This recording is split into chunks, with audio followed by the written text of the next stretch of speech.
PKP mereka bising bila masjid nak buka, yang tu yang ni pun semua kan. Bila masjid dah buka, orang tu juga buka panggung, tak ada nak buka lagi, baru habaq tarikh full booking. Tiket tu nak ambil seat dalam panggung tu full. Tak tengok wayang mati tuan-tuan, sawan.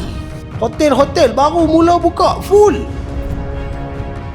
Tapi bila mai amal ibadat, dia berkira. Tuan-tuan cuba bayang Allah berkira dengan kita sehari macam mana? Sehari Allah Ta'ala berkira dengan aku kan. Tunggu aku diajar dengan esok. Sehari Allah sekat rezeki kita, Allah sekat udara kita, Allah sekat kesihatan kita. Semua benda Allah Ta'ala sekat. Berkira kita dengan Allah terang mana pun Allah tak pernah berkira dengan kita.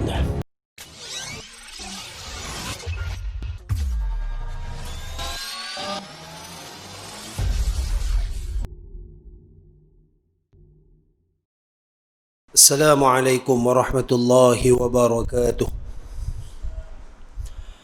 A'udzu billahi minasyaitonir rajim. Bismillahirrahmanirrahim. Alhamdulillahi rabbil alamin.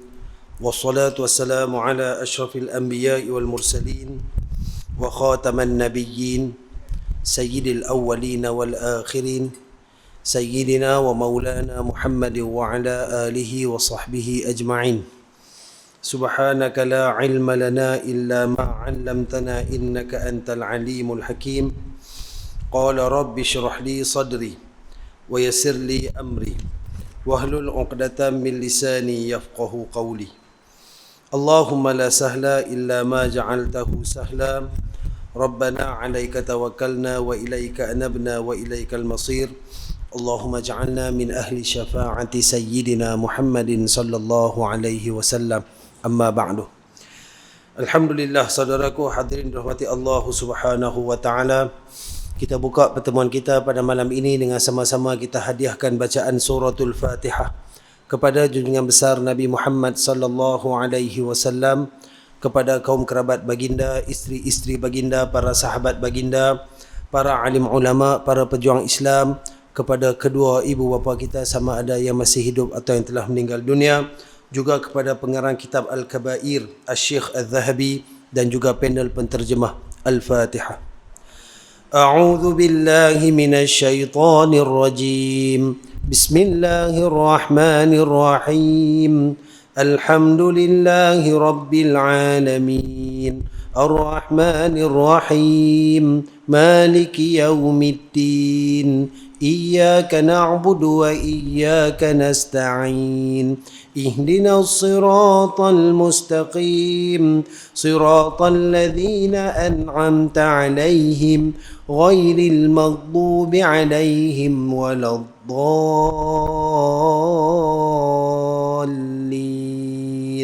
آمين. Alhamdulillah, tuan-tuan dan puan sidang jemaah rahmati Allah Subhanahu wa taala. Syukur kita kepada Allah Subhanahu Wa Taala pertama dan selamanya atas segala nikmat kurniaan yang mesti lagi Allah Taala berikan kepada kita. Puji dan puja kepada Allah pemilik semesta alam atas nikmat iman dan Islam. Syukur alhamdulillah tuan-tuan dan puan atas limpah kurnia kasih sayang Allah Subhanahu Wa Taala. Sekali lagi kita diizinkan oleh Allah, kita dipilih dan dihadirkan oleh Allah Subhanahu Wa Taala ke rumahnya untuk sama-sama menunjukkan ketaatan kita sebagai hamba, melaksanakan kewajipan yang telah ditetapkan oleh Allah Subhanahu wa taala kepada kita. Mudah-mudahan tuan-tuan dan puan sekalian, beginilah keadaan kita daripada mula sampai akhirnya dalam keadaan sentiasa menyembah Allah, sujud kepada Allah, sentiasa beriman kepada Allah Subhanahu wa taala sehinggalah tiba hari Israel menawatkan riwayat kita di muka bumi ini, insya-Allah. Amin ya rabbal alamin. Tuan-tuan mati Allah Subhanahu wa taala, alhamdulillah, syukur pada Allah dengan izinnya kita pertemukan pada malam ni. Alhamdulillah. Rindu tuan-tuan, rasa tak tenang, rasa macam-macam lah. Saya yakinlah daripada hari mula dah boleh buat kuliah pun orang cakap benda yang sama lah kan. Tuan-tuan, macam mana pun, apa pun yang berlaku pasti ada hikmah dia. Walaupun sehari dua ni dia duk mula macam duk naik balik. Kalau hari ni pun kita tengok mula duk naik balik, jadi sama-sama kita kena main peranan untuk mengawal balik semula tuan-tuan. Takut-takut tutup kali yang kedua tu dia lebih lama daripada kali yang pertama. Kali pertama pun dah tak tahan dah tuan-tuan. Yang tak tahan lah. Hak seronok Oh lega, orang tak boleh kata apa, aku tak main masjid. Main masjid pun kena pergi duduk rumah. Kan? Jadi kita yang rindu kepada rumah Allah dan rindu nak beriktikaf di masjid-masjid dan sebagainya, Allah Ta'ala bagi balik ruang kepada kita. Alhamdulillah, syukur banyak-banyak. Jadi kita gunakan kesempatan yang ada ni bukan untuk berseronok, tapi untuk sama-sama berjaga-jaga, menzahirkan kesyukuran kita kepada Allah Subhanahu Wa Ta'ala, menambahkan amal ibadat. Sebut menambahkan amal ibadat, tuan-tuan, insya-Allah saya nak ambil sikit masa pada malam ni sebelum kita sambung kitab pengajian kita tentang satu amalan yang insya-Allah amalan tersebut akan dilaksanakan lebih kurang tempoh 10-11 hari lagi pada sekarang. Tuan-tuan faham kot tak? Hari ni kita berada pada hari yang terakhir. Kita baru masuk hari yang terakhir dalam bulan Zulqa'dah, dan insya-Allah esok pada maghrib akan bermulalah 1 Zulhijjah. Di mana kita tahu Zulhijjah ni tuan-tuan ada satu ibadat yang besar, ada satu waktu yang disukai oleh Allah Subhanahu Wa Ta'ala, ibadat yang kita tak boleh buat dalam bulan-bulan lain. Walaupun kita tahu ni bulan Zulhijjah sinonim dengan haji dan korban, haji tak boleh buat dah. Dan moga di sana ada hikmah yang akan dizahirkan oleh Allah Subhanahu Wa Ta'ala kepada kita, walaupun kita nampak macam pelik lah. Tak pernah lah tiap-tiap tahun orang tak pergi haji ni. Tiba-tiba tahun ni tak pergi. Asbab salah satu daripada hamba Allah yang dihantar sebagai ujian kepada kita. Namun bukan nak cerita bab Covid dah tuan-tuan. Banyak dah tuan-tuan pun lagi terror pada saya dah bab Covid ni. Cuma nak sebut tuan-tuan, kita nak tengok sikit tentang kelebihan bulan Zulhijjah. Mudah-mudahan kita mampu membuat persiapan untuk menghadapi bulan Zulhijjah yang akan datang esok ni tuan-tuan. Baik, berkenaan bulan Zulhijjah ni Allah Ta'ala berfirman dalam surah Al-Fajr ayat 1 hingga 2. Bismillahirrahmanirrahim. Wal fajr walayalin ashr, yang bermaksud demi waktu fajar dan demi malam-malam yang 10. Ayat kedua surah Al-Fajr, walayalin ashr, malam yang 10. Maka bila ditanya apakah tafsirannya, menurut Ibnu Abbas radhiyallahu anhuma, Sayyidina Abdullah bin Az-Zubair radhiyallahu anhu, Mujahid dan ramai di kalangan ulama salaf dan khalaf, bahawa yang dimaksudkan dengan 10 malam dalam ayat itu ialah 10 hari awal di dalam bulan Zulhijjah, seperti mana yang tercatat di dalam tafsir Ibnu Katsir. Makna kata bersependapat ulama-ulama sahabat-sahabat Nabi SAW bahawa Allah bersumpah demi 10 malam bulan Zulhijjah, bermakna di sana ada satu kelebihan yang disediakan oleh Allah Subhanahu Wa Ta'ala. Nak kata kalau kata benda tu saya saja, sudah pasti Allah Subhanahu Wa Ta'ala takkan bersumpah. Dia ada kelebihan dan keistimewaan dia sendiri. Dan kalau kita tengok satu hadis yang masyhur apabila menceritakan tentang bulan Zulhijjah ini, bagaimana Nabi SAW telah bersabda, An Ibni Abbasin qala Rasulullah sallallahu alaihi wasallam, ma min ayyamin al-amalu salihu fihinna ahabbu ila Allah min hadhihi al-ayyamil 'ashr. Faqalu ya Rasulullah walal jihadu fi sabilillah. Faqala Rasulullah sallallahu alaihi wasallam walal jihadu fi sabilillah illa rajulun kharaja bi nafsihi wa malihi falam yarji' min dhalika bi syai'. Atau kama qala sadaqa Rasulullah sallallahu alaihi wasallam, yang bermaksud daripada Sayyidina Ibnu Abbas radhiyallahu anhuma, dia berkata bahawa Rasulullah sallallahu alaihi wasallam bersabda, tiada hari-hari yang amalan soleh padanya paling Allah sukai melebihi 10 hari ini, yakni 10 hari awal Zulhijjah. Mereka, yakni para sahabat, bertanya, sekalipun jihad di jalan Allah? Maka jawab Rasulullah sallallahu alaihi wasallam, sekalipun jihad di jalan Allah, melainkan seorang lelaki yang keluar, yakni berjuang dengan diri dan hartanya, dan tidak mendapat semua itu kembali walaupun sedikit. Hadis riwayat Bukhari dan juga Imam Tirmizi. Tuan-tuan, daripada hadis ni Nabi SAW sebut tak ada hari yang lebih disukai Allah melainkan 10 hari Zulhijjah ni. Bermakna di sana kita balik macam Ramadan. Kalau Ramadan orang cukup faham, orang cukup sinonim. Sebab apa? Kena puasa. Dan memang orang puasa, siapa tak puasa di kalangan kita orang akan nampak pelik. Walaupun sekarang ni tak puasa ni dah jadi macam satu benda yang orang tak heran. Kan orang lelaki duk beratok kat kedai pukul 10, 11 pagi ni cukup ramai. Kalau dulu ni orang segan-segan juga, lah ni orang tak heran. Belah-belah seberang sana adalah satu dua restoran yang memang dia buka awal. Dulu orang beratok ni pakai helmet, tutup habis muka apa semua. Tapi kita tahulah lelaki. Kita sangka baiklah, semua tu isteri depa uzur. Jadi mai beli makan mungkin anak kecil ke apa. Lah ni dah lah, helmet pun tak pakai, beratok buat tak tahu. Kan? Kalau Ramadan kita nampak kelebihan dia, kita faham tentang gandaan dia. Begitu juga dengan Zulhijjah. Bagaimana setiap amalan yang kita lakukan pada bulan Zulhijjah akan digandakan, akan diberi ganjaran yang cukup besar oleh Allah Subhanahu wa taala. Jika Ramadan ada dia punya puasanya, jangan lupa Zulhijjah ada hajinya dan ada kurbannya. Makna kata masing-masing ada kelebihan. Masing-masing ada satu ibadat yang tak sama. Ramadan cara Ramadan, Zulhijjah cara Zulhijjah. Sampai sahabat tanya, wahai Rasulullah, adakah Allah suka tu melebihi jihad di jalan Allah?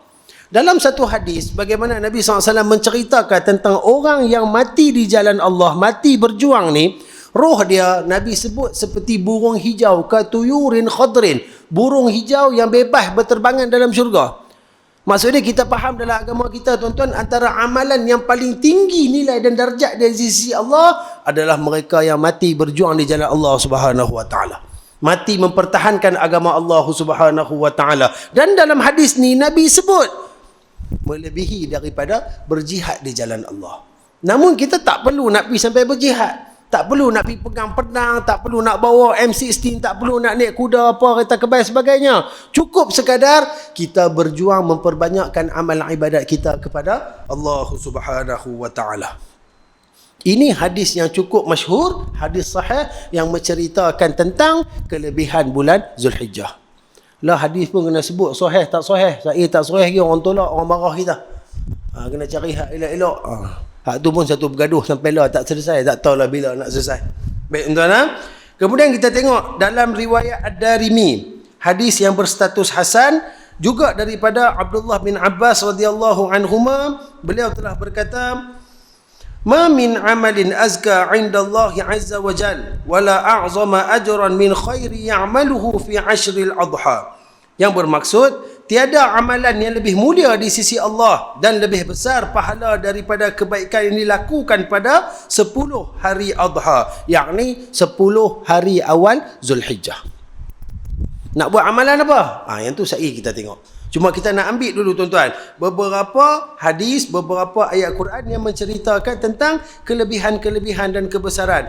Ada satu lagi hadis tuan-tuan, seperti mana yang disebut oleh Ibnu Umar radhiyallahu anhuma, bahawa Nabi sallallahu alaihi wasallam bersabda, "Ma min ayyamin a'zamu 'inda Allah wa la ahabbu ilaihi min al-'amali fihinna min hadhihi al-ayyamil 'ashr, fa'akthiru fihinna min at-tahlil wat-takbir wat-tahmid." Atau kama qala, yang bermaksud tidak ada hari yang lebih besar di sisi Allah Subhanahu wa taala dan beramal padanya lebih dikasihi oleh Allah dari hari-hari yang 10 ini. Maka perbanyakkanlah padanya tahlil, takbir dan tahmid. Ini diseru oleh Nabi sallallahu alaihi wasallam.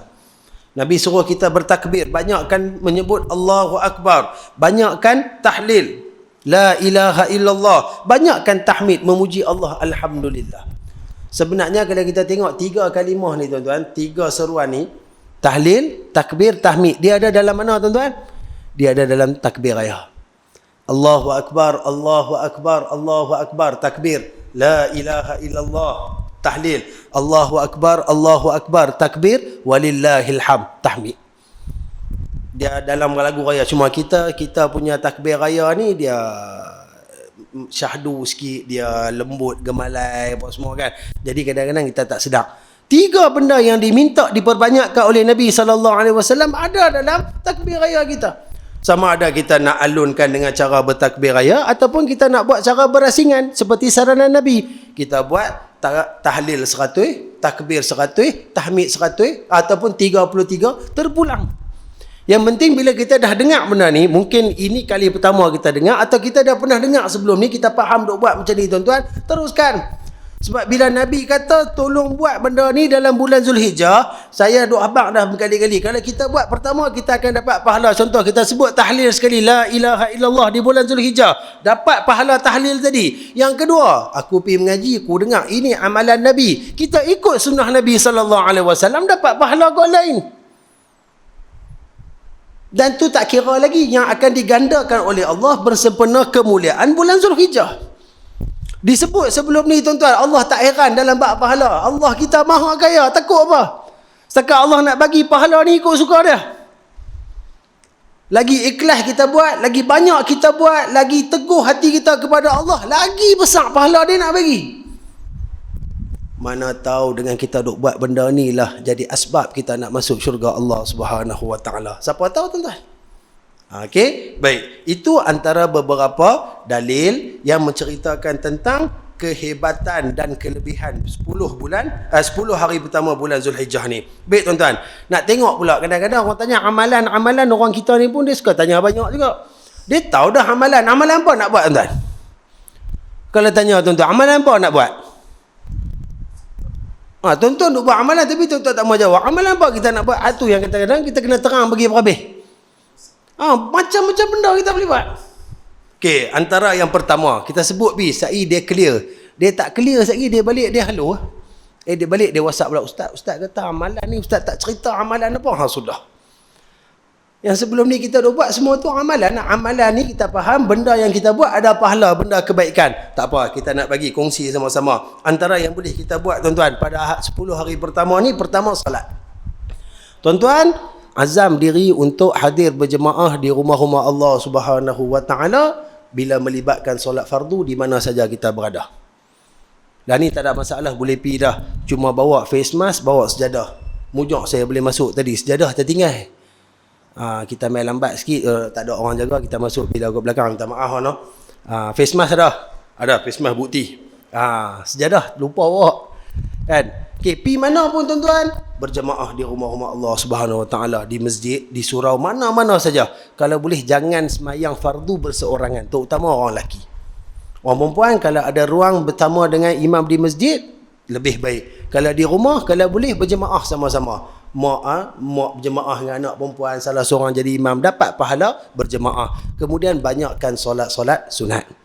Jaga qabliyah ba'diyah, jaga duha, subuh bangun awal sikit, buat tahajud, buat witir sekurang-kurangnya. Kalau duk biasa dah duk buat, saya memang duk buat dah tahajud lama dah, tiap berapa tahun dah duk buat. Tahajud 2, witir 1. Apa kata kali ni kita up sikit, tahajud 4, witir 3. Kan? Bagi ada perbezaan dari segi amalan kita. Yang tu dari segi pertama solat. Yang kedua tuan-tuan, banyakkan berpuasa. Kerana ia juga termasuk dalam amalan-amalan yang soleh. Disebut oleh Hunaidah binti Khalid daripada isterinya, dari setengah isteri-isteri Rasulullah sallallahu alaihi wasallam berkata, Rasulullah sallallahu alaihi wasallam berpuasa pada 9 Zulhijjah dan pada hari Ashura 10 Muharram dan 3 hari pada setiap bulan. Hadis riwayat Imam Ahmad, Daud dan Nasa'i. Kata Imam Nawawi pula, berpuasa pada hari-hari 10 adalah sunat yang sangat digalakkan. Baik. Dia kadang-kadang terjadi perbalahan. Orang kata Zulhijjah ni boleh puasa kalau ada hadis Nabi puasa 9 Zulhijjah. Hak tu tak ada siapa nafi. Hadis sahih. Kan? Okey. Puasa pada hari Arafah 9 Zulhijjah. Tapi menurut An-Nawawi, kan, dalam mazhab kita, mazhab Syafi'i, disunatkan dan digalakkan kita berpuasa pada 10 hari yang pertama. Jadi silakan. Bermula pada hari Rabu ni, tuan-tuan boleh start berpuasa pada siapa yang nak berpuasa. Sama ada nak ambil 10 hari direct, ataupun nak ambil selang sehari, ataupun nak ambil Isnin dan Khamis yang berada pada bulan Zulhijjah, tak kisah. Tapi nak minta untuk diri saya dan tuan-tuan, habis-habis balok tak malas terang mana pun tuan-tuan, jangan tinggal 9 Zulhijjah. Jangan tinggal 9 Zulhijjah. Sebab Nabi SAW, kalau kita ikut hadis tadi, Nabi puasa 9 Zulhijjah, Nabi puasa 10 Muharram, Nabi puasa pada hari-hari putih. Orang panggil tengah bulan Islam, 13, 14, 15. Hak tu memang amalan besar Nabi SAW. Mudah-mudahan Allah Ta'ala akan mengampunkan dosa-dosa kita, seperti mana yang janjikan tentang fadilat orang yang berpuasa pada hari Arafah. Untuk orang yang nak pergi haji, tu lain cerita. Sebab mereka di sana, mereka ada amalan yang akan mereka lakukan. Mereka akan berada di Arafah. Tapi kita ni tak. Bila kita yang tak terlibat, masih lagi belum dipilih, mudah-mudahan Allah Ta'ala akan pilih kita segera menjadi tetamunya menunaikan haji dan umrah. Amin. Kan, kalau lepas ni kita dipilih, tak apa. Kalau tak dipilih lagi tuan-tuan, kita berada di tanah air, azam. Sekarang ni niat dah tuan-tuan untuk melakukan puasa sunat pada hari Arafah. Dan kalau boleh kita niat start hari Rabu ni nak puasa. Walaupun tak ada, aku niat ni bohong lah. Tuan-tuan, hebat umat Muhammad sallallahu alaihi wasallam atas kelebihan diberikan kepada Nabi. Niat baik kita dah ada pahala. Niat baru dapat pahala. Kalau dah buat, mudah-mudahan digandakan ganjarannya. Apa salah niat? Alah, tak payah niat Ustaz. Saya tahu saya ni macam mana. Tak apalah kalau rasa pahala banyak, tu usah duk niat. Nak suruh niat pun, azam nak buat baik, apa salahnya? Niat, mudah-mudahan Allah Ta'ala akan memberikan kekuatan kepada kita untuk sama-sama melakukan. Kemudian balik pada hadis tadi tuan-tuan, banyakkan takbir, tahlil dan tahmid. Banyakkan la ilaha illallah, banyakkan kalimah Allahu Akbar, banyakkan alhamdulillah, puji-puji kepada Allah. Ini merupakan kalimah yang besar, maknanya sangat berat timbangannya di sisi Allah, disukai dan disebut selalu oleh baginda Nabi sallallahu alaihi wasallam. Kalimah yang mampu meruntuhkan ego, kalimah mampu untuk menghilangkan kesombongan, kalimah yang boleh merapatkan hubungan kita dengan Allah Subhanahu wa taala. Sebut setiap kalimah itu dengan difahami maknanya. La ilaha illallah, tiada Tuhan melainkan Allah. Maksud dia, kita mengakui dan beriman semata-mata hanya Allah satu-satunya Tuhan yang disembah. Hampa katalah apa pun, hampa buat mailah apa pun, bagi aku tak boleh jawab ke apa ke, Allah tetap Tuhan aku. Hampa suruh tunjuk bukti mana Tuhan hampa, aku tak boleh tunjuk. Yang tu hampa main pasal, tetapi aku beriman kepada Allah. Sebab itu kalimah tauhid. Itu pasport, orang kata bukan pasport, orang kata apa? Password nak masuk syurga Allah Subhanahu wa taala. Mesti dalam hati beriman, la ilaha illallah. Sesiapa yang mati dalam keadaan diri dia beriman kepada Allah, walaupun dosa dia sebanyak buih di lautan, setinggi gunung, seluas macam mana pun tuan-tuan, akhirnya pasti dia akan menjejak kaki ke dalam syurga Allah Subhanahu wa taala.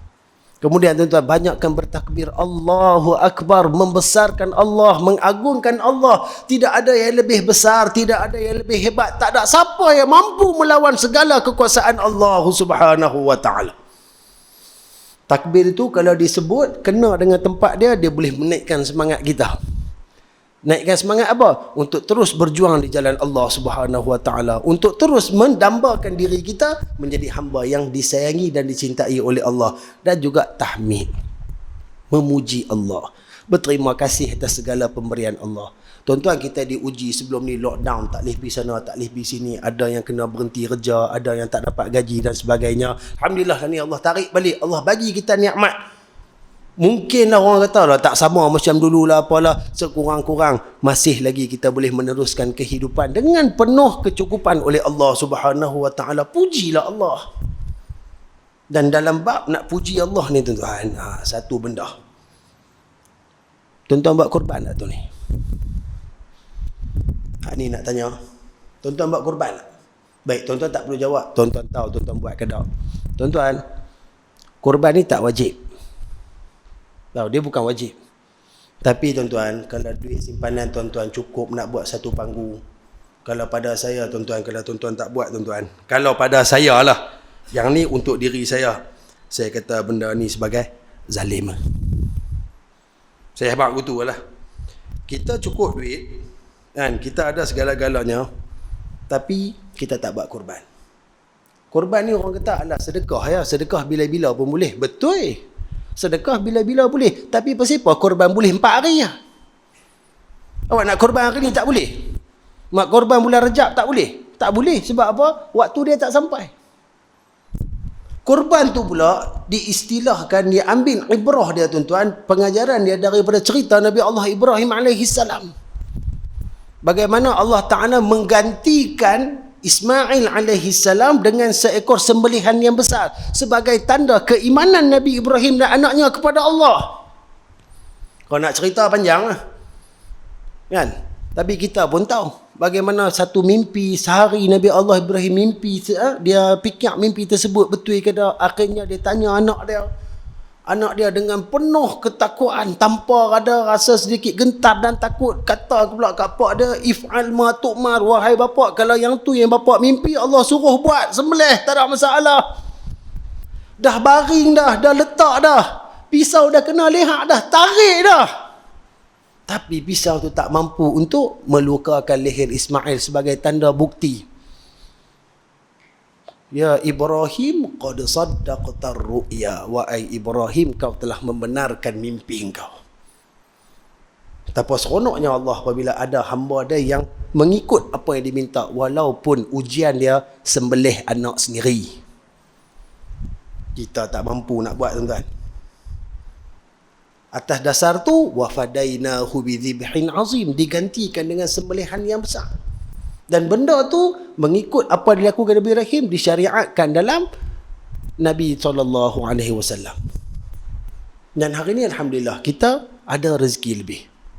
Sebab kita kena takut pada satu hadis Nabi sebut, tuan-tuan, daripada Abi Hurairah radhiyallahu anhu, yang bermaksud, barang siapa yang mempunyai kemampuan tetapi tidak berkorban, maka janganlah ia menghampiri tempat solat kami. Tuan-tuan, kita ada kemampuan, kita ada duit yang cukup, boleh korban, tapi tak mau korban. Nabi kata jangan hampir tempat solat kami. Maksud dia apa, tuan-tuan? Allah, korban bukan wajib pun. Ya, tak wajib. Tapi sampai takkanlah nak suruh tunjuk sikit pengorbanan kita ke Allah setahun sekali.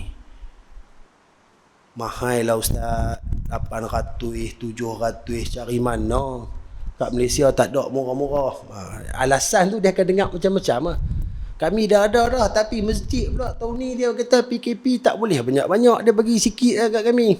Tuan-tuan, merata cerok dunia orang buat, tuan-tuan. Tuan-tuan kalau pakai handset, ada WhatsApp, ada Facebook, tuan-tuan kata tak jumpa korban luar negara, tuan-tuan bohong.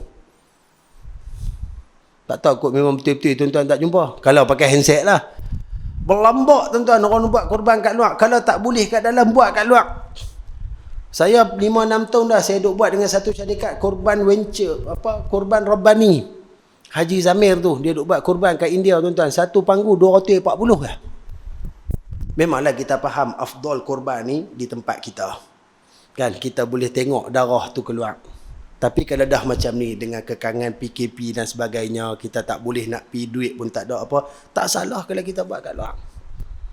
Sebab korban ni apa dia, tuan-tuan? Satu, pemberian kita kepada Allah. Allah terima ke daging darah kita, tuan-tuan? Korban kita bukan macam agama-agama lain yang mereka bagi sembahan untuk mereka punya Tuhan Dewa, tak.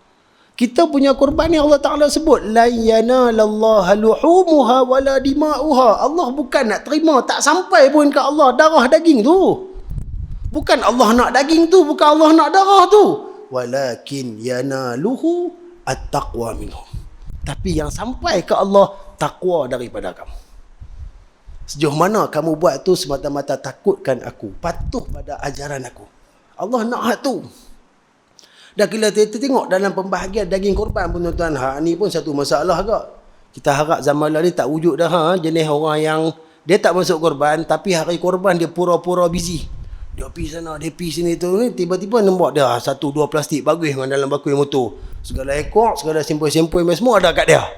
Orang yang masuk korban apa pun tak ada. Hak tu mencuri nama dia, haram lah. Awak tuan-tuan tak mampu kan nak beli daging sedap-sedap? Mampu Habis tu korban ni nak buat apa? Cantiknya bila kita sembelih, ambil bahagian kita, paling afdal ambil sikit. Habuan nak balik makan, sekali masak sudah. Nak makan kita, anak bini kat rumah. Yang lain semua buat apa? Sedekah. Pastikan dalam sedekah kita ada bahagian fakir miskin. Nak bagi kat jiran, nak bagi kat adik-beradik, nak bagi kat orang kaya sebelah rumah. Tak ada masalah, daging korban boleh bagi miskin kaya. Tapi jangan sampai hak miskin tak ada. Sebab sedekah ni untuk orang susah, untuk orang miskin. Lah ni kalau kami tak buat kat Malaysia, tak afdal lah ustaz. Daripada tak buat terus. Daripada tak buat terus, buatlah tuan-tuan. Tuan-tuan carilah kot mana pun. Balik sekali, buka online banking tuan-tuan, check bank statement. Kalau duit ada lebih tuan-tuan, bismillahirrahmanirrahim, tawakkaltu ala Allah, cari mana-mana korban, masuk. Tuan-tuan tengok macam mana Allah akan bayar balik. Sebab masyarakat kita ni, dia kira kalau boleh dah buat sekali tu, dia kira cukup dah. Dah buat ke korban? Saya pernah buat dulu, mak saya buat, saya umur 6 tahun kot, tu dia lah dah 70 dah. Allah, lamanya tak buat. Kalau setakat nak pergi makan benda-benda lain, nak pergi sana, pergi sini, boleh tu kan? PKP, mereka bising, bila masjid nak buka, yang tu, yang ni, apa semua. Kan? Bila masjid dah buka, orang tu juga buka panggung. Tak ada nak buka lagi, baru habaq tarikh. Full booking. Tiket tu, nak ambil seat dalam panggung tu, full. Tak tengok wayang, mati tuan-tuan, sawan. Hotel-hotel baru mula buka, full. Tapi bila mai tak amal ibadat, dia berkira. Tuan-tuan cuba bayang, Allah berkira dengan kita sehari macam mana? Sehari Allah Ta'ala berkira dengan aku kan, tunggu aku tiajak esok. Sehari Allah sekat rezeki kita, Allah sekat udara kita, Allah sekat kesihatan kita, semua benda Allah Ta'ala sekat. Berkira kita dengan Allah, terang mana pun Allah tak pernah berkira dengan kita. Banyak dosa maksiat salah kita kepada Allah pun Allah bagi apa yang diperlukan oleh kita tuan-tuan. Takkanlah bila mai hari agung Zulhijjah ni tuan-tuan, sampaikan tuan-tuan tengok hari boleh korban ada berapa hari? Ada 4. Pada hari raya Aidil Adha 10, dah hari tasyrik 11, 12, 13. 4 hari ni tuan-tuan diharamkan puasa. Siapa puasa dapat dosa. Sedangkan kita tahu tuan-tuan, orang yang rajin berpuasa tuan-tuan, yang rajin berpuasa, dia suka puasa, Allah Ta'ala sediakan satu pintu khas untuk dia masuk syurga Allah, nama dia Ar-Rayyan.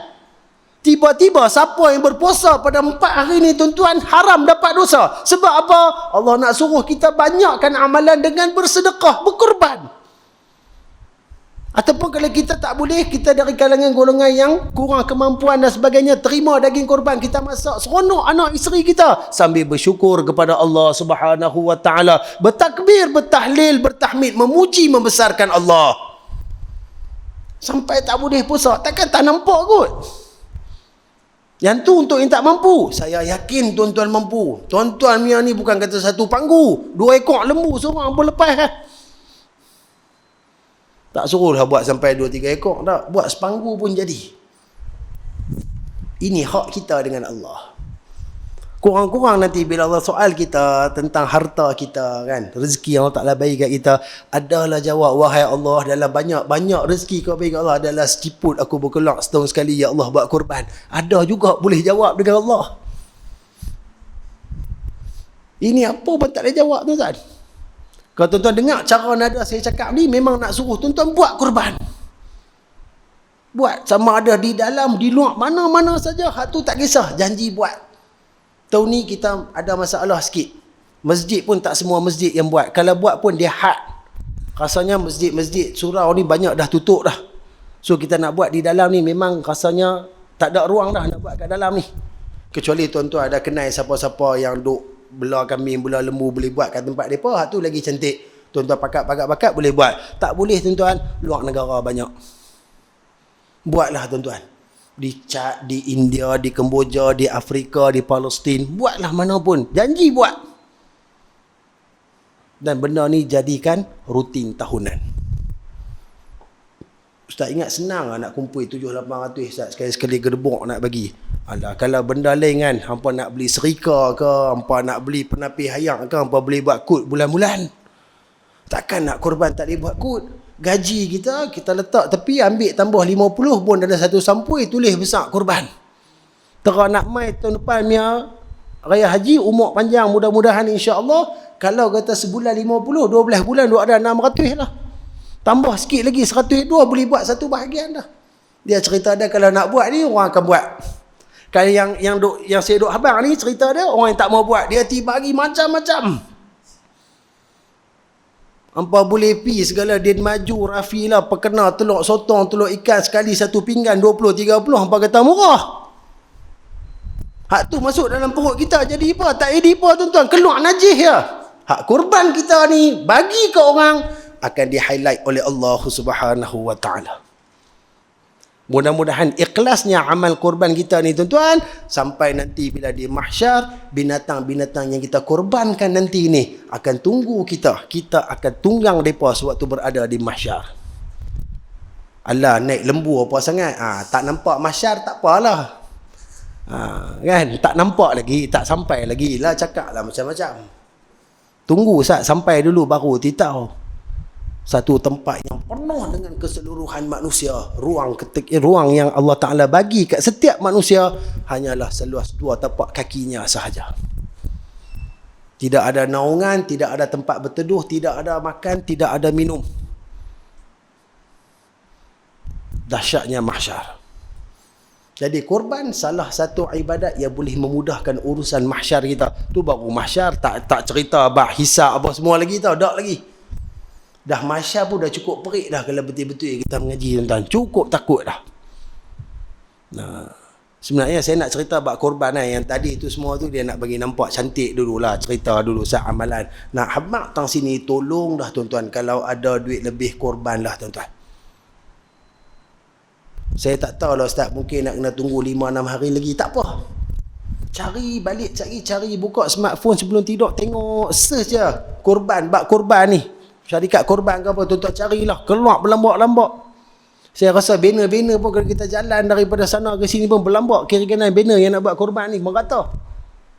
Dalam Facebook, dalam WhatsApp kita, grup ke apa ke, rasa banyak dah orang duk forward benda ni. Korban di sana, korban di sini. Call tanya tuan-tuan, tak ada masalah. Yang penting kita buat. Dan kalau sesiapa yang buat korban, bermula daripada maghrib esok, menjadi sunnah kepada kita untuk tidak membuang segala kuku-kuku dan mencukur segala bulu-buluan yang berada di badan sampai selesai korban kita disembelih. Itu menjadi sunnah Nabi SAW. Memang Nabi bagi tahu. Dan dia ada perdebatan tuan-tuan. Dalam mazhab kita ni dia bagi makruh kalau siapa-siapa yang bercukur dan juga memotong kuku pada bermula daripada 1 sampailah hari dia berkorban tersebut. Okey, sebab disebut di sini tuan-tuan. Imam Nawawi rahimahullahu taala berkata, para ulama berbeza pendapat tentang hukum hadis ini, di mana Imam Ahmad dan sebahagian ulama Syafi'i mengatakan haram perbuatan menghilangkan bulu tadi, tetapi Imam Syafi'i dan ulamanya yang lain mengatakan ia adalah makruh tanzih, iaitu makruh yang tidak sampai kepada haram, berdasarkan sabda Rasulullah yang berbunyi, apabila masuk 10 terawal bulan Zulhijjah dan seseorang itu telah berniat untuk menunaikan ibadat korban, maka janganlah dia membuang, yakni memotong bulu dan kukunya. Hadis riwayat Muslim berdasarkan syarah daripada Sahih Muslim. Jadi siapa-siapa yang berkorban, jangan potong kuku, jangan buang bulu. Kira nak buat boleh sampai sebelum maghrib esok. Potong bagi pendek, shave apa semua buang. Okey. Kalau kata, okey, saya dengar ustaz cakap semalam, saya baru nak cari, nak buat korban lah negara. So macam mana? Kalau tuan-tuan niat nak buat korban, tak ada korban lagi pun, tuan-tuan tak payah potong. Tak apa, kita ambil masa 5-6 hari untuk kita nak cari, bayar duit apa semua. Sampai dah nak mai raya-raya pun. Loh, memang kira saya niat tapi Allah tak rezekikan nak buat korban. Tak apa, teruskan. Sebab niat kita masih ada. Tempoh korban sampai 13 Zulhijjah. Bila dah tak ada juga, barulah kita potong kuku, kita shave balik macam biasa. Kalau yang buat di luar negara, rambut sama, dia kira waktu Nabi habaq buluan. Segala bulu yang ada di badan, rambut, janggut, misai, ketiak, apa semua-semualah. Siapa yang buat korban di luar negara, biasanya bila kita buat dengan satu orang tu, dia akan bagi tahu bila tarikh korban kita, bila waktu sembelihan kita akan dijalankan. Okey, sembelihan akan dijalankan pada 11 Zulhijjah pukul 4 petang. Makna kata lepas tempoh tu kita dah boleh dah start nak potong rambut, nak trim, nak apa semua. Sebab ini juga sunnah Nabi SAW. Siapa yang dah memang daftar nama, jangan buat benda ni. Buat juga tak jadi masalah, sebab mazhab kita tak seperti mazhab Imam Ahmad. Kita cuma makruh tapi hilang pahala lah. Pasal apa kita nak buang pahala? Allah nampak kusuk masai lah, nampak teruk lah. Tuan-tuan, kita ni elok terang mana? Allah 10 hari tak ada apa 10 hari kuku tera mana tuan tak bergulung Tera 2 minggu pun kadang-kadang panjang sikit tak tera mana, jagalah. Kan tera misai pun 10 hari kan. Ni janggut ke apa ke orang yang duk buang semua 10 hari tak lama mana sah. Boleh kot no? Tu sekadar peringatan daripada saya untuk diri saya dan kita semualah. Mudah-mudahan kita dapat mengambil ibrah daripada apa yang akan didatangkan fadilat besar oleh Allah bermula esok malam pada waktu maghrib, masuknya 1 Zulhijjah. Mudah-mudahan Allah Ta'ala panjangkan umur kita, Allah Ta'ala rezekikan kita untuk melaksanakan ibadat kurban, dan Allah Ta'ala akan menerima segala amal ibadat dan mengampunkan dosa-dosa kita keseluruhannya, insya-Allah. Amin ya rabbal alamin. Baik tuan-tuan, ada sikit masa lagi, minta maaf panjang Baik, kita sambung balik pengajian kita menggunakan kitab Kabair, di mana pertemuan yang terakhir tuan-tuan kita berhenti di muka surat yang ke-105. Di bawah dosa yang ke-17, tajuk dia penganiayaan dan kezaliman. Kita berhenti pada perenggan pertama muka surat 105. Baik, kita sambung sikit lagi insya-Allah, ambil berkat baca kitab. Baik. Di dalam bab yang lalu disebutkan hadis yang bermaksud, sesungguhnya lelaki-lelaki yang berusaha memperolehi harta Allah dengan cara yang tidak betul, maka bagi mereka neraka di akhirat kelak. Okay, disebutkan tuan-tuan, sesiapa yang mencari harta dengan cara yang tak betul, maka bagi mereka neraka di akhirat. Okay, siapa-siapa yang makan harta haram sudah pasti akan dihisab oleh Allah Subhanahu wa taala, dan daging-daging yang tumbuh disebabkan harta yang haram tadi tidak ada apa yang dapat dilakukan melainkan hanya akan dibakar oleh Allah Subhanahu wa taala dalam nerakanya. Tuan-tuan, kita suami, antara tugas suami paling utama mencari nafkah. Pastikan nafkah yang kita dapat itu adalah nafkah yang halal, nafkah yang bersih. Biar kerja kita orang nampak hina. Kerja apa? Kerja guard. Kerja apa? Kerja angkat sampah. Walaupun orang nampak kerja tu kerja yang hina, kerja yang jijik, tapi tuan-tuan, rezeki yang kita dapat itu adalah halal. Lebih mulia daripada mereka yang kita tengok pakai kereta besar, rumah bertingkat-tingkat, tapi datang daripada sumber yang haram, jual dadah dan sebagainya. Allah bukan nak tengok kita punya kemas kat dunia. Allah nak tengok tera mana kita berusaha untuk mendapatkan benda yang baik. Sebab tu dalam Al-Quran Allah sebut dalam bab kita nak makan ni tuan-tuan, sama ada kita nak makan, nak cari makan, Allah datangkan halalan tayyiban.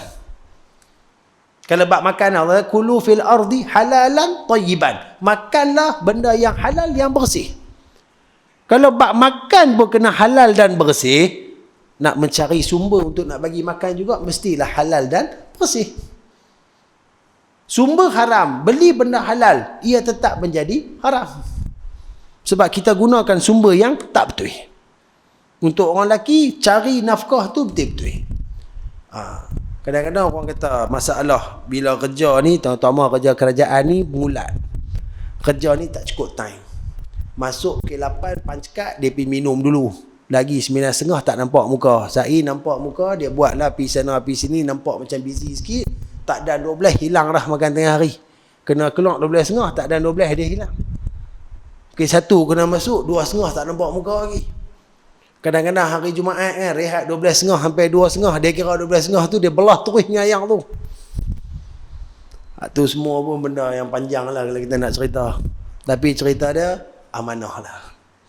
Dan sebab setiap seseorang itu akan dibayar berdasarkan setiap minit pekerjaan yang diperuntukkan. Dia tak bagi 5,000 tapi kerja dia tera 2,000. Tak jumpa lagu tu tuan-tuan. 5,000 cara 5,000, 10,000 cara 10,000, 1,000 cara 1,000. Kadang-kadang dia ni kerja duk melepak, tak ada apa. Yalah dia gaji 1,000, kerja dia driver van lah. Ada kes dia drive, tak ada dia duduk saja. Kita gaji 10,000 nak pergi sama dengan dia. Mana boleh? Jadi dalam bab ni orang lelaki tolong jaga. Pastikan sumber yang kita nak bawa balik untuk direzekikan, disuap pada mulut isteri dan anak-anak kita, sumber yang halal dan baik. Telah disebut sabda Nabi sallallahu alaihi wasallam terhadap Sayyidina Mu'adz bin Jabal radhiyallahu anhu ketika Nabi sallallahu alaihi wasallam mengutuskannya ke Yaman. Nabi kata, dan takutlah terhadap doa orang yang dizalimi. Sesungguhnya tidak ada di antaranya, yakni doa tersebut, dan di antara Allah hijab, yakni penghalang. Tuan-tuan, orang yang dizalimi ni tuan-tuan, Allah Ta'ala bagi satu kelebihan apa dia tuan-tuan? Dia boleh mengadu direct dengan Allah tanpa mengira apa latar belakang dia. Tak kira dia tu seorang ahli maksiat, dia tu bukan kaki solat, dia tu tak tutup aurat, bahkan mungkin dia tu tak beriman kepada Allah, dia kufur dengan Allah, tapi dia dizalimi, dia minta ke Allah. Tuan-tuan, tidak ada penghalang untuk menyebabkan permintaan doa tadi tak sampai kepada Allah. Pasal apa Nabi pesan benda macam tu kat Sayyidina Mu'adz? Sebab Nabi nak suruh dia berlaku adil kepada penduduk Yaman. Jangan buat bagi benda orang boleh tak puas hati, orang tak suka, orang marah hang. Sebab takut nanti bila mereka doa sampai direct kepada Allah Subhanahu wa ta'ala, takut Allah akan cepat menurunkan balasan kepada kita. Jadi benda ni kena jaga-jaga, kena hati-hati. Ya? Sebab kita membicarakan tentang penganiayaan dan kezaliman. Kita seronok perkena orang, kita seronok tipu orang. Kita tak heran orang susah ke apa ke, janji kita senang, kita kaya. Kan orang yang duk buat MLM lah, yang tu lah, yang ni lah tuan-tuan. Orang duk kena tipu sedia. Yang kaya dia saja, orang lain semua susah. Dia duk nampak pada mata kasar, mampu pergi kat hampa, janji aku kaya. Dia tak nampak yang tersirat. Semua doa ni akan datangkan satu malapetaka yang besar ke atas dia satu hari nanti. Kalau kod kat dunia tak jadi apa-apa, nak lari mana? Nak pergi mana? Kita percaya pada hari akhirat. Kita percaya pada pembalasan dan keadilan Allah Azza wa Jalla. Nak lari mana? Jadi jangan seronok duk aniaya, duk zalim, duk perkena orang. Baik tuan-tuan. Berkata seorang penyair, kita ambil dia punya terjemahan. Jangan kamu melakukan kezaliman ketika kamu berkuasa. Sesungguhnya kezaliman itu akibatnya kembali kepada penyesalan. Matamu tidur sedangkan orang yang dizalimi itu terus berjaga. Dia mendoakan keburukan ke atas kamu dan mata Allah tidak tidur. Kita seronok, kita bersedap dengan kita aniaya orang, kita tipu orang, kita ada kuasa, kita guna kuasa tu betul-betul untuk memenuhkan kita punya harta, untuk mengenyangkan perut kita. Sedangkan di bawah kita tu tuan-tuan ada ramai lagi yang kena jaga. Lantak hampa lah. Hampa pandai-pandai lah. Aku buat hal aku saja. Ingat, mata Allah tidak pernah tidur. Penglihatan Allah bukan tampak di luar saja. Allah mengetahui luar dan dalam kita. Allah mengetahui sebelum semasa dah akan datang apa yang akan berlaku kepada diri kita. Allah sentiasa bersama, melihat, mendengar, memerhati kita. Kalau kita boleh pegang benda ni tuan-tuan, di mana saja aku berada, siapa pun tak ada, Allah Ta'ala ada, tuan-tuan, kita akan jauh daripada maksiat. Seorang-seorang kita ni, tak ada siapa pun duduk dalam bilik kunci rapat nak buat maksiat. Cuba detik sekali, Allah duk tengok, Allah tahu apa aku buat. Tak jalan maksiat. Tu kunci dia. Tapi saya ni tuan-tuan, bila nak buat maksiat, saya lupa Allah. Sebab apa? Kalau saya ingat Allah, maksiat tak jalan. Nak bagi maksiat jalan juga, lupa Allah. Allahu Akbar. Kebanyakan orang ni, dia buat maksiat sebab apa? Sebab dia lupa asal Allah pada waktu tu. Cuba dia ingat Allah. Tuan-tuan ingat tak waktu kita berada pada dosa arak? Sikit lagi boleh kot noh. Dosa arak. Kena minta sebab depa suruh berhenti. Okey. Nabi bagi tahu kan, ketika mana seseorang tu buat maksiat, dia ibarat iman tu tak ada dalam diri dia seperti mana baju yang ditanggalkan. Lah kita buka baju, apa yang tinggal tuan-tuan? Tak ada apa. Tinggal kulit kita saja. Tak ada benang pun yang tutup badan kita. Macam itulah keadaan dia. Sebab tu bila orang buat maksiat, dia tak takut ke Allah, dia boleh teruskan maksiat sebab waktu tu iman dia tak ada. Iman dia hilang, keluar terus daripada dia. Sebab iman tak boleh duduk dengan maksiat. Orang yang percaya kepada Allah takkan buat maksiat. Takkan buat perkara yang dilarang dan dibenci Allah. Tapi bila dia buat juga, benda tu kan keluar. Dan kalaulah mati pada waktu maksiat sedang dilakukan, la haula wala quwata illa billah. Moga Allah jauhkan benda tu pada kita. Allah matikan kita dalam husnul khatimah. Ingat tuan-tuan, nak buat apa pun kat orang tuan-tuan, tolong ingat Allah perhati kita. Allah tahu. Siapa pun tak tahu. Ni seorang-seorang ni, Allah tahu. InsyaAllah maksiat dapat dikurangkan sedikit demi sedikit dalam kehidupan kita. Jadi tuan-tuan dirahmati Allah, saya berhenti dekat ni dulu. InsyaAllah nanti kita sambung lain. Minta maaf sebab mukadimah tadi agak panjang, tapi bukannya apa tuan-tuan, sebab bila kena dengan waktu dia, sekadar memperingatkan. Sekali lagi tuan-tuan, saya tekankan kepada diri saya dan tuan-tuan, kalau ada kemampuan berkorbanlah tuan-tuan. Balik lagi tuan-tuan kira tengok, cek balik perbelanjaan kita, simpanan kita. Kalau cukup carilah tuan-tuan, buatlah macam mana pun. Kan? Mudah-mudahan ibadat kita akan diterima Allah. Allah Ta'ala bagi kita kesihatan untuk kita meneruskan 10 hari dalam bulan Zulhijjah ni. Kita akan dapat melaksanakan segala kewajipan dan juga perkara-perkara sunat dengan baik, dengan ikhlas kepada Allah. Dan Allah Ta'ala akan mengampuni dosa-dosa kita dan memberi kita ganjaran yang sebanyaknya kepada kita, insya-Allah. Amin ya rabbal alamin. Yang baik itu daripada Allah Subhanahu wa taala, yang buruk itu pada kelemahan, kehinaan, kebodohan diri saya.